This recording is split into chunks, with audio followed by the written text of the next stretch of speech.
सवरिया भोले बाबा जोगिया हो राम।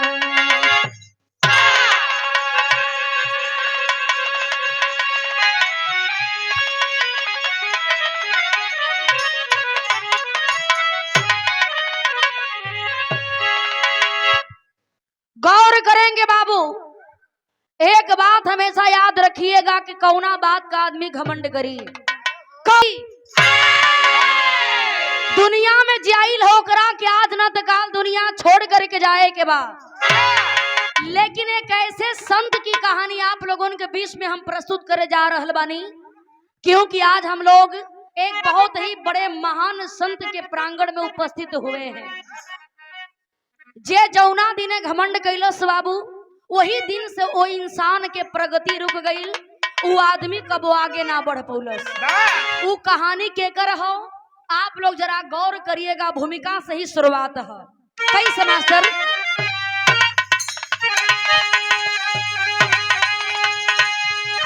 कड़ी धूप कानन में काली महाकवि चले जा रहे थे टहलते टहलते, ख्याल कुछ भी नहीं प्यास ऐसी लगी, कदम धर रहे थे संभलते संभलते, गम में जल के सजल हो गई थी नजर, नीर मिलता नहीं फिर मन में वो भरते, घड़ा ले के ग्वालिन दिखाई पड़ी, सिया राम कवि जी हैं बोले बिलखते।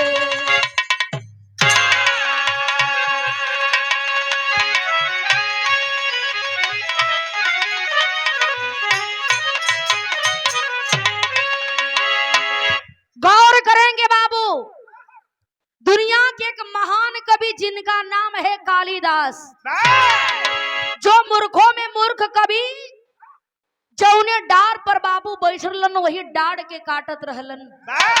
लेकिन जब कालिदास जी को ज्ञान होता है, जब कालिदास जी को ज्ञान हुआ तो कालिदास जी बहुत बड़े कवि बन जाते हैं, बहुत बड़े ज्ञानी बन जाते हैं। धीरे धीरे समय बीतल, जब वही कालिदास जी रोज घर से बाहर निकले का कोशिश करें तो 2 लोगन का 4 लोगन का हमेशा लाइन लगल रहत रहल।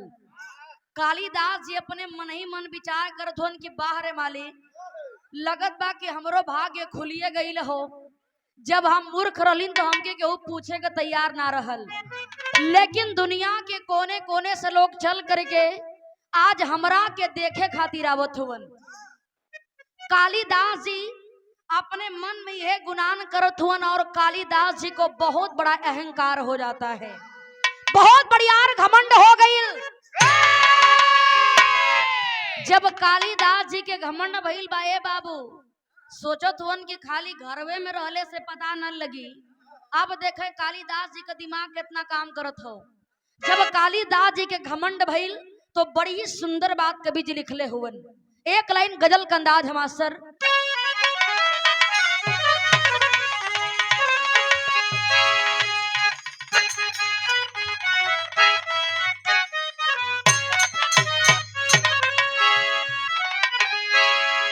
देखा ही कोनो लड़का के कोनो लड़की से प्यार हो गईल, जब प्यार हो गईल उ लड़का बेचारा का 5 लाख रुपया जब वो लड़की के खाता में ट्रांसफर भइल, वही दिन से वो लड़की का मोबाइल स्विच ऑफ बोलता। लड़का बेचारा पागल होके बने बने घूमे लागल, जना की पुदीना बेचत है, ऐसा गले गले घूमे लागल। कुल कलन की करे यार, तोरा के हम मना कैले रहले, दुनिया में कुल काम करी है लेकिन लड़की के चक्कर में मत पड़ी है। आज तो चुन्ना लगा के चल गई, कुछ काम उम भइल के खाली ऐसे ही घूमता रे। लइकवा कहता भाई वो लड़की इतना चलाक रहल कि हम का करी। कुल मामला एकदम सेट हो गई रहल, लेकिन ऐन मौका पर आके धोखा दे ले बिया। वो लड़का बेचारा करेजा पर हाथ रख के कहता, यही से कहल जाला कि प्यार मोहब्बत बड़ा संभल के करे के चाहिए, नहीं तो कभी शरीर का रंग बदल जी एकर कोनो गारंटी नहीं हो। देखा माइक वाले भाई, कभी कभी पकड़ा तो कभी कभी सही बजा तो कभी कभी छोड़ देता, समझ ना आवत बा।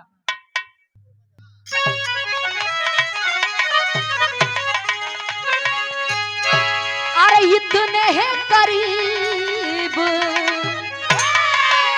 अरे इतने है करीब आके दगा दे गई मुझे।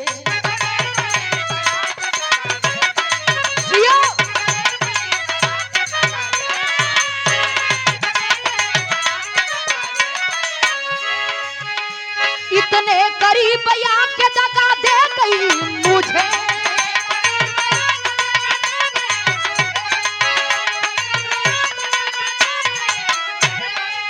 अरे इतने करीब आके दगा दे गई मुझे, दगा दे गई मुझे। मैं बुझ रहा आके हवा दे गई मुझे।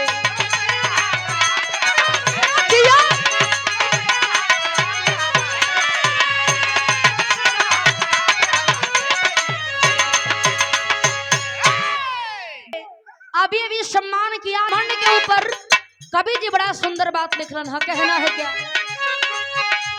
गुरूर में इंसान कोई इंसान ना दिखे,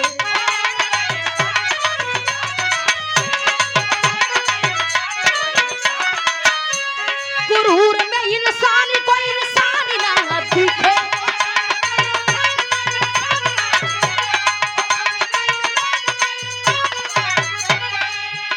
अरे गुरूर में इंसान को इंसानी ना दिखे, इंसानी ना दिखे। छत पे चढ़ा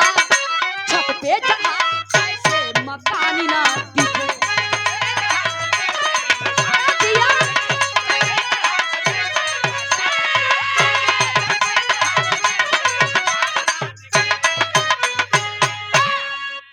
दादी के घमंड हो गई, ये दुनिया में हमरा से बढ़ियार कभी केहू हैया नहीं हो। कहला ना कि खाली घरवे में रहला से पता न चली, अब हम चल के पूरा दुनिया का भ्रमण करब, आ दुनिया घूम करके देखब कि वाकई में हमरे इतना ज्ञानी कवि धरती पर क्यों है नहीं हो। बार कालिदास जी घमंड में अहंकार में चूरे हैं, घर से बहरा निकल गईलन। जेठ बैसाख का महीना रहल, जितने कड़ाके के समय ठंडी पड़ता उतने कड़ाके का वो समय गर्मी पड़त रहल।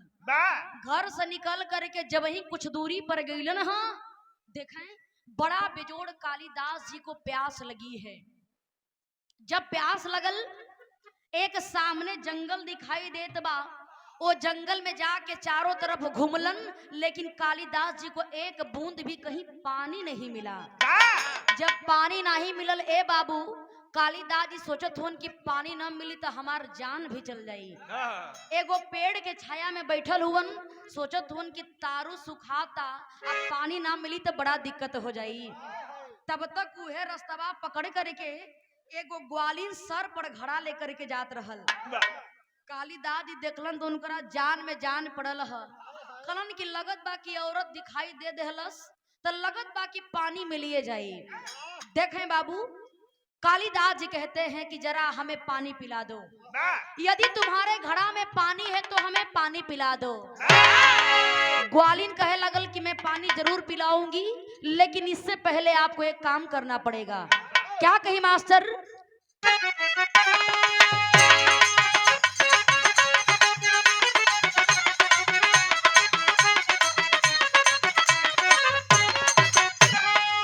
कहे नारी बताना जरा अपना नाम सही,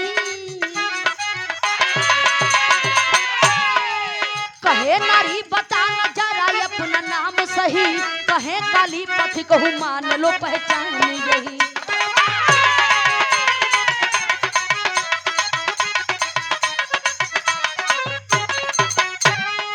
सुंदरी कहती शर्मया तिना बताने में, सुंदरी कहती शर्मया तिना बताने में, पथिक तो दो ही आदि अंत से जमाने में।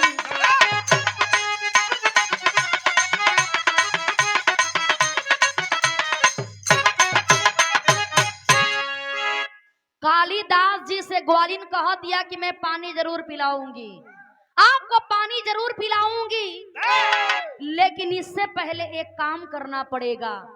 आपका क्या नाम है, कहां से आ रहे हैं और कहां जाना है?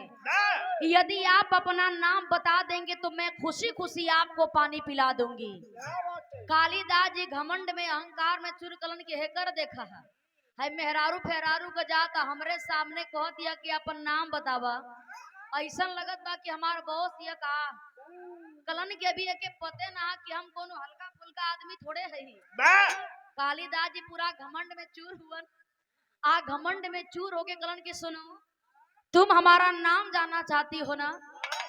कलन की जब इतना बुद्धि है तो काहे न अपना बुद्धि का प्रयोग करी।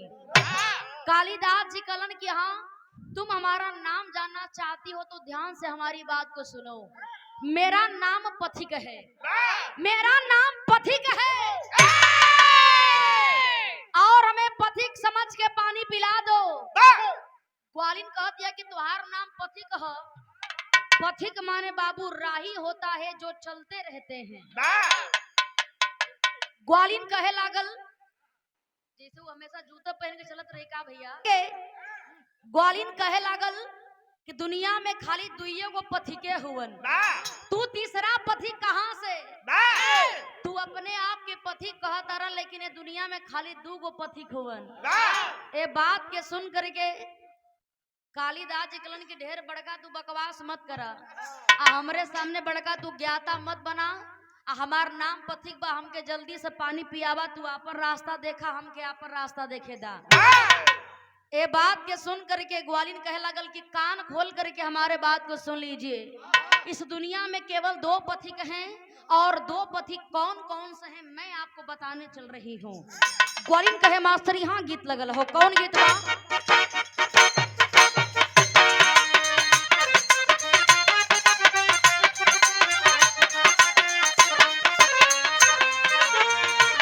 देखा यह गीत का लाइन है।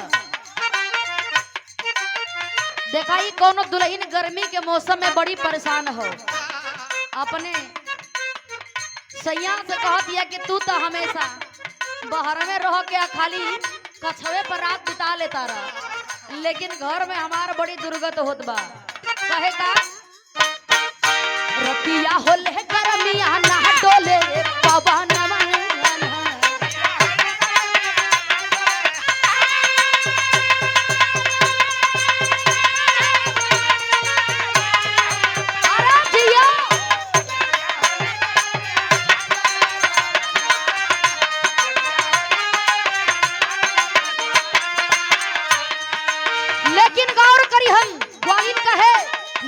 कहे बेचारी सुन ला उनकर नाम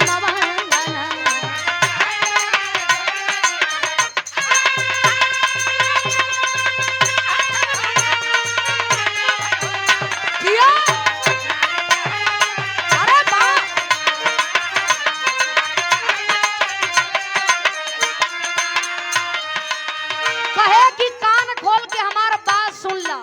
ए दुनिया में पथिक के हो, पहला सूरज दूसरा चांद हरदम चलत रहे श्रीमान।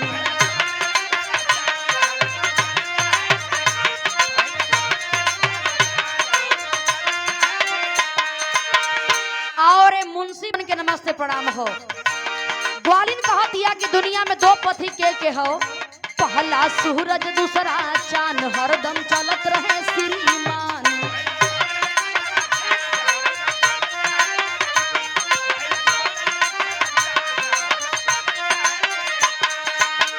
वो पहला सूरज दूसरा चांद हरदम चलत रहे श्रीमान।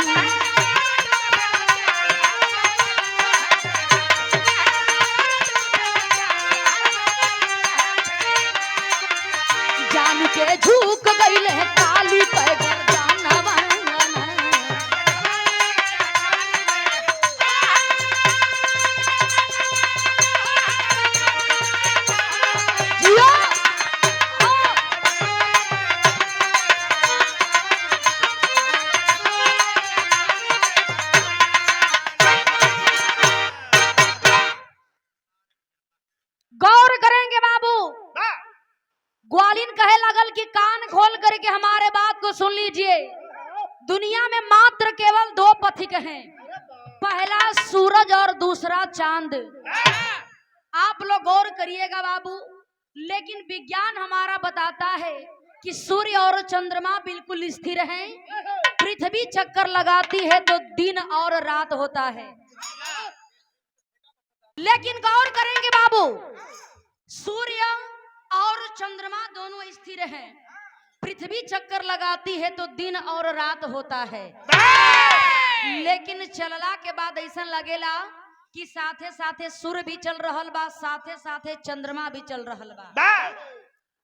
वही प्रमाण ग्वालिन कालिदास जी के दे रहल बा कि एक बात ध्यान से सुनिए, इस दुनिया में मात्र केवल दो पथिक हैं, पहला सूरज और दूसरा चांद, जो बराबर चलते रहते हैं, कभी रुकते नहीं है, कभी थकते नहीं है।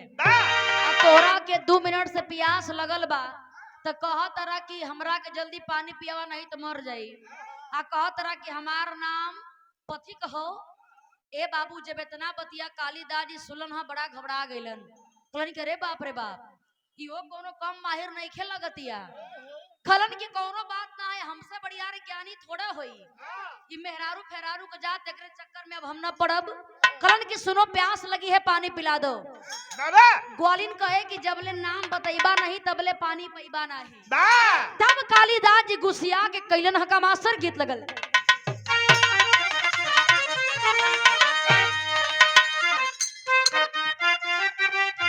जियो जियो, ये गीत के लाइन हो। देखा कोनो दुल्हन अपना सैया से कह दिया, जब तोहार काम पड़ी मीठ मीठ बात बोले ला और फिर हमरा के हटा देला, हमार बात सुना ना। कहे का खाली फुसुलाई के करावला कटनिया हो, खाली फुसुलाई के करावला कटनिया हो, कहीं के दिखेला ना झुलनिया।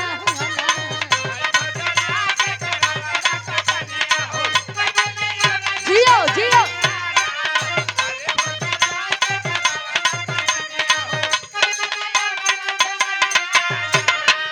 ओ बहुत कई बात प्यार के न रहस पैबा, रात से जिया पे बलमू तरस गईबा।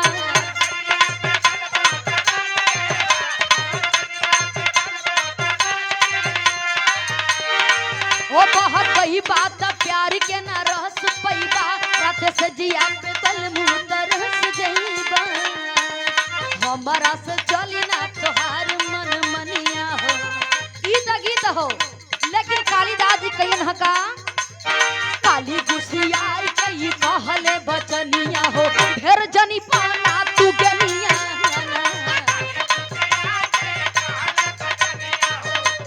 जियो जियो से,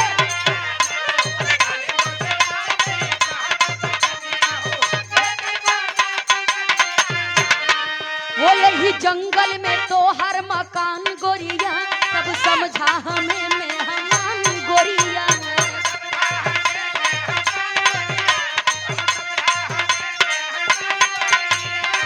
वो यही जंगल में तो हर मकान गोरिया, तब समझा हमें मेहमान गोरिया। आ जनमा बचाइला पियाई के तू पनिया हो, जनमा बचाइला पियाई के तू पनिया हो, ढेर जनी पाना तू गनिया।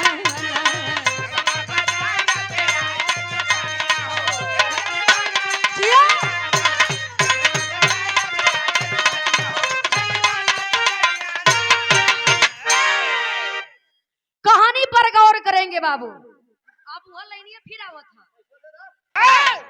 ग्वालिन कहे लागल दुनिया में केवल दो पथिक, पहला सूरज और दूसरा चांद। कालिदास जी कलन की बड़का ज्ञानी मत बना, प्यास लगल बा पानी पिला दा। कालिदास जी के बात के सुन के ग्वालिन कहे कि जबले नाम बतैबा नहीं तबले पानी पैबा नहीं। देखें कालिदास जी फिर अपन नाम ना बतौलन, कलन की तोके तो नाम नहीं है बताई।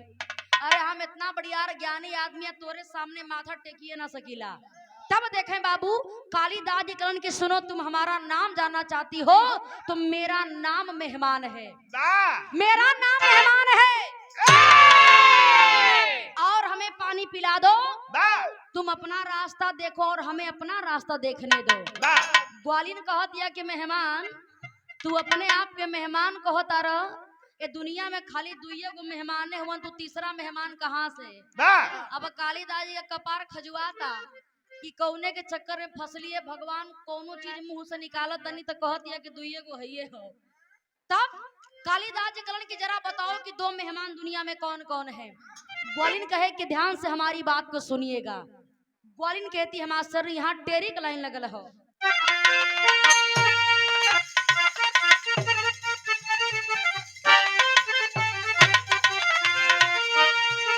अरे मेहमानमा दुइये जाने दुनिया, अरे मेहमानमा दुइये जाने दुनिया कि पहला धन दूसरा यो बतलाई दुनिया। अरे हाँ दुनिया, अरे हाँ दुनिया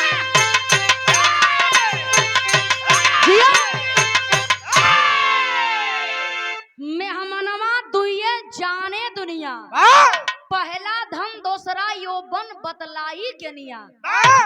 ग्वालिन कह दिया कान खोल करके हमारे बात को सुन लीजिए। इस दुनिया में मात्र केवल दो मेहमान। पहला मेहमान कौन है? पहला मेहमान बाबू ये धन, ये पैसा रुपया जेकरे खातिर आदमी जान प्राण ले था देत हो। देखें पहला मेहमान ये धन 10-20 हजार रुपया हमनी के रोजे कमाता नहीं जा, लेकिन चाहल ला कि हमेशा ही हमान के पास रहे तो ये संभव बात बा। ये पैसा ये धन मेहमान के जैसे होता है, सब इंसान के पास आता जरूर है बाबू, लेकिन टिकता नहीं है, चला जाता है। तो मेहमान के जैसे पैसा आता है बाबू, रुकता नहीं है, चला जाता है। और दूसरा मेहमान यह जवानी। दूसरा मेहमान यह जवानी होती है जो हर एक इंसान के पास आती जरूर है, लेकिन टिकती नहीं है, चली जाती है।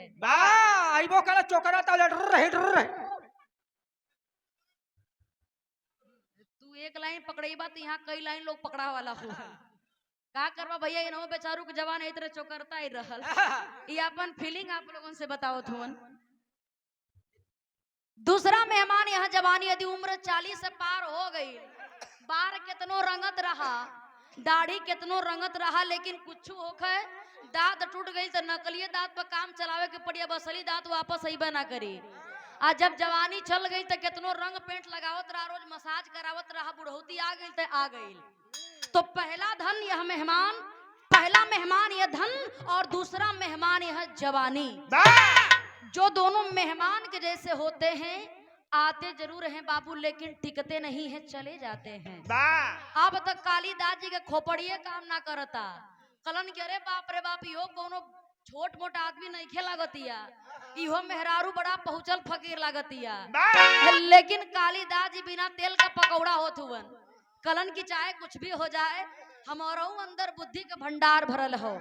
ऐसे अपन नाम तो हम नहीं बताई। फिर कालन की पानी पियादा। ग्वालिन कहे कि जबले नाम बतईबा नहीं तबले पानी पीबा नहीं।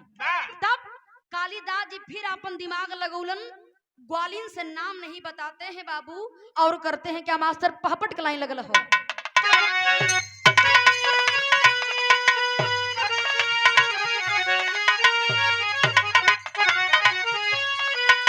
आहा बबूला, अरे कालिदास दे इच्छा नवा जनवा गाढ़े में, आहा बबूला, अरे कालिदास दे इच्छा नवा जनवा गाढ़े में, लागता कि ना बची है परवा जनवा गाढ़े में।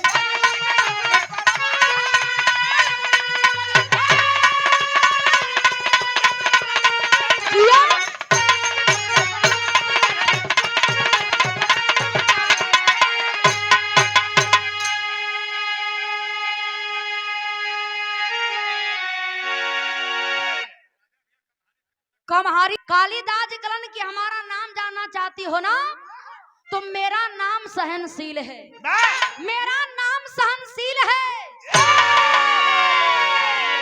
ग्वालिन कह दिया कि दुनिया में बड़ा बेहया देख ली, लेकिन उससे बड़का बेहया हम देखबा ना कैली।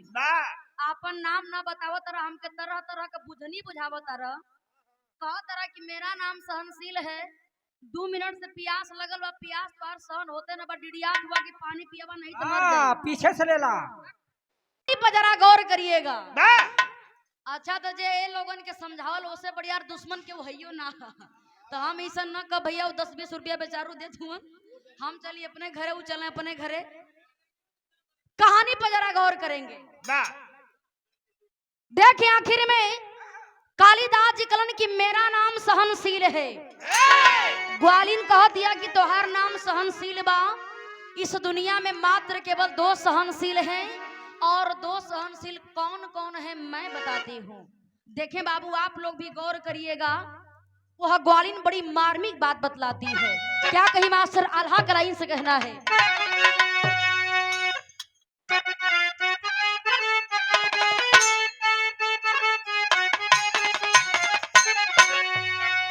अरे लगली बतावे ग्वालिन, अरे लगली बतावे ग्वालिन सहनशीलता के भैया।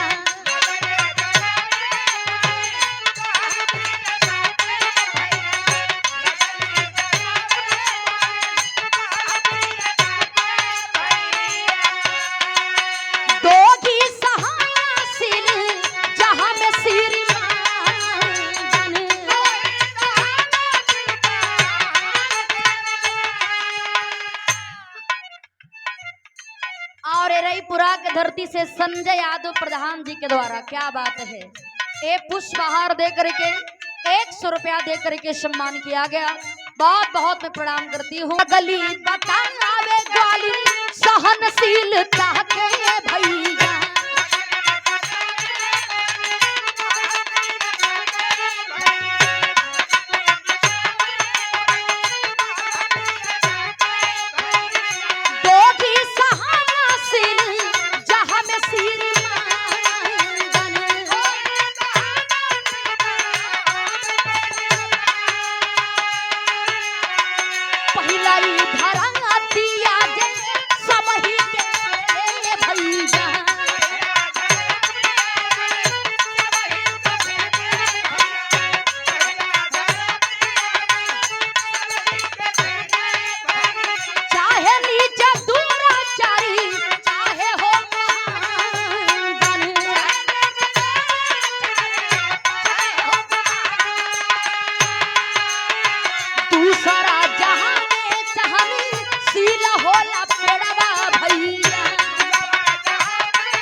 कहानी पर जरा गौर करेंगे बाबू। कालिदास जी कलन कि मेरा नाम सहनशील है। ग्वालिन कहती है दुनिया में केवल 2 सहनशील। कौन कौन है? पहला सहनशील ये धरती माँ, जो अपने सर पर बड़े से बड़े पापियों को लेकर के सहन करने का काम करती है। चाहे पाप करने वाले हो चाहे पुण्य करने वाले हो, दोनों को लेकर के धरती माँ सहन करने का काम करती है और अपने छाती को चीर करके हमें और आपको अन्न देने का काम करती है। पहला सहनशील धरती माँ और दूसरा सहनशील बाबू यह पेड़ होता है। अब आप लोग विचार करियन कि पेड़ सहनशील कैसे होला। ये दुनिया में यदि पेड़ ना रहे तो हम और आपके कबो ऑक्सीजन न मिली बाबू, न कबो हवा मिली, वही तरह बिना ऑक्सीजन का तड़फड़ा करके मर जाल जाई। तो दूसरा सहनशील यह पेड़, इंसान पेड़ पर कितना हो पत्थर मारता है लेकिन वह पेड़ हमेशा इंसान को फल खाने को देता है, छाया देने का काम करता है, ऑक्सीजन देने का काम करता है बाबू। इतने ना जब पेड़ के टहनी सूख जाला तो पेड़ के टहनी को काट करके हम और आप अपने घर में लाते हैं, भोजन बनाते हैं, तो हमारा और आपका पेट भरता है। इतना ही नहीं कि जब शरीर का अंतिम समय चलेला, जब इस शरीर को छोड़ करके प्राण निकल जाता है बाबू, इस शरीर को लोग स्मशान घाट पर ले करके जाते हैं। यह लकड़ी का चिता सजावल जाला और यही लकड़ी के चिता पर इस शरीर को जलाया जाता है, तब हमारे और आपके शरीर का तरनतार होता है। लोग अपना अपना शक्ति सामर्थ्य के अनुसार करेलन। तो पहला सहनशील ये धरती माँ और दूसरा सहनशील यह पेड़ होता है। और आप अपने आप के सहनशील कहत बानी, 2 मिनट से प्यास लगल बा, डिड़िया तरह की पानी पिला दा, आ कह तरह कि मेरा नाम सहनशील है।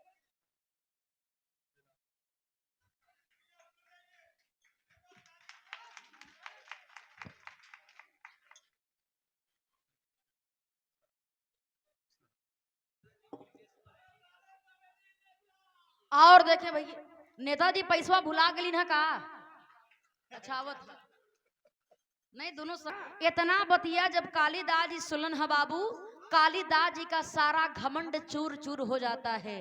कलन के रे बाप हमके जौना ऊपर घमंड रहल कि हमरे पास बहुत बड़ा ज्ञान बा, हम बहुत बड़ा कवि बानी, लेकिन आज हमारे सामने एक औरत हमारे घमंड को चूर चूर करने का काम की। ये औरत कोई साधारण नारी नहीं हो सकती है, ये जरूर कोई न कोई देवी है। कहे ललन कि अब हम अपन नाम बता के का करब कि हमार नाम कालिदास हो। हम तो ये औरत के सामने अपन नाम बतावे के भी काबिल ना बनी। कालिदास जी शर्मात हुन, लेकिन दिमाग लगावत हुन कि हमके पता लगावे के पड़ी कि आखिर ये औरत ई ग्वालिन बा के। फिर कालिदास जी बाबू अपन नाम ना बतौलन, फिर पनिया मांगत हुवन। ग्वालिन कहलिन कि जब तक नाम नहीं बताएंगे तब तक पानी नहीं पाएंगे। देखें बाबू, आज कालिदास जी ग्वालिन का पता लगावे खातिर फिर अपने नाम के ना बतौलन, उनका आखिरी एगो दाव बचल रहल। कहते हैं क्या मास्टर, आखिरी लाइन में कहना है,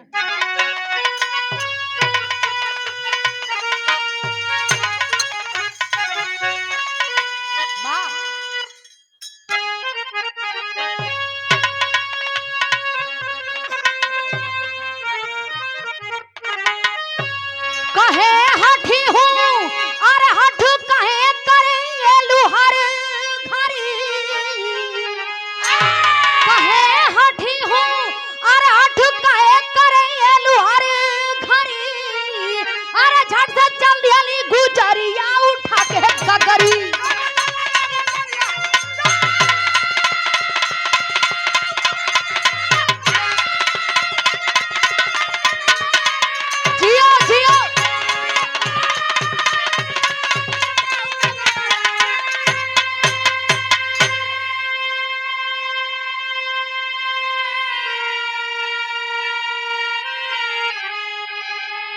गौर करेंगे बाबू, कालिदास जी कलन कि हमारा नाम जानना चाहती हो तो हमारे बात को ध्यान से सुनो।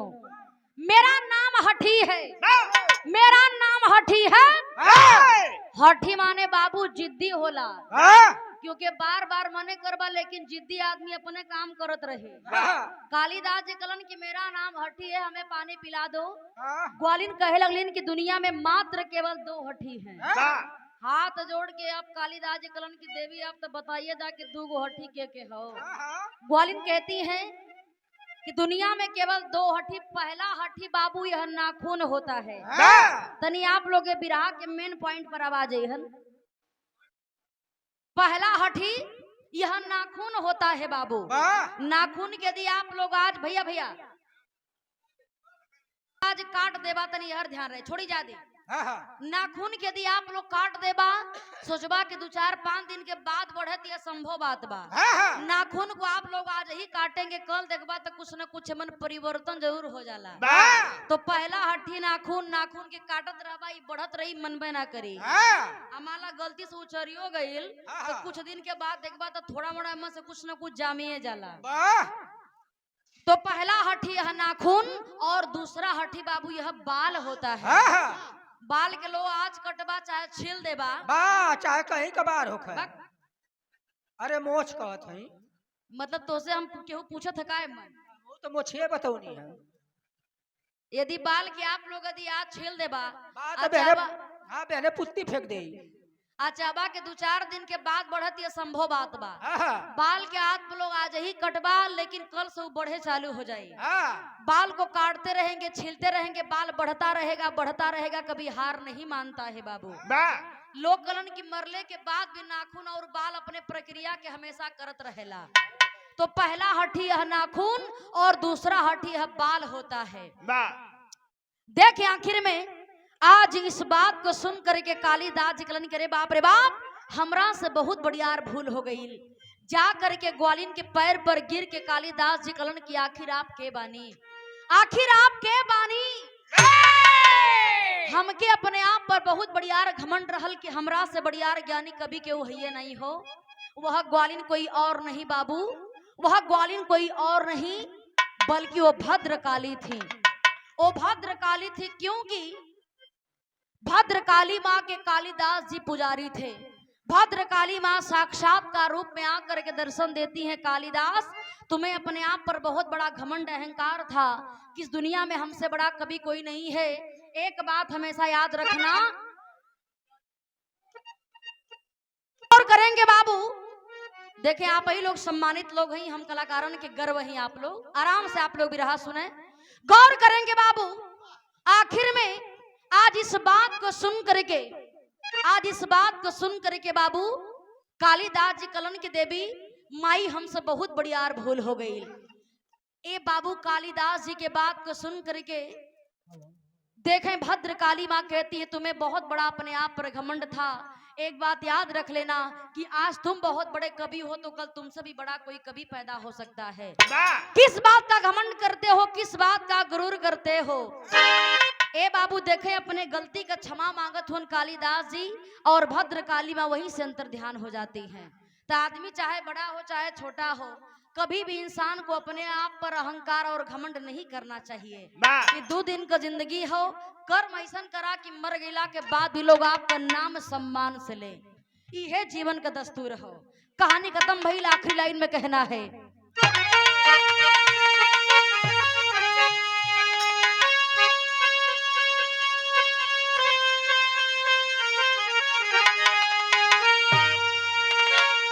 अरे गुरु बिहारी गुरु रमन श्यामा भय स्वर्ग के वासी।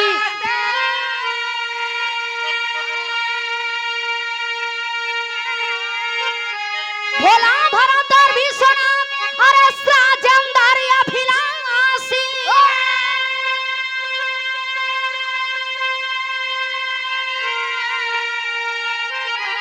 बेहमनवा दुनिया जाने दुनिया अंशिका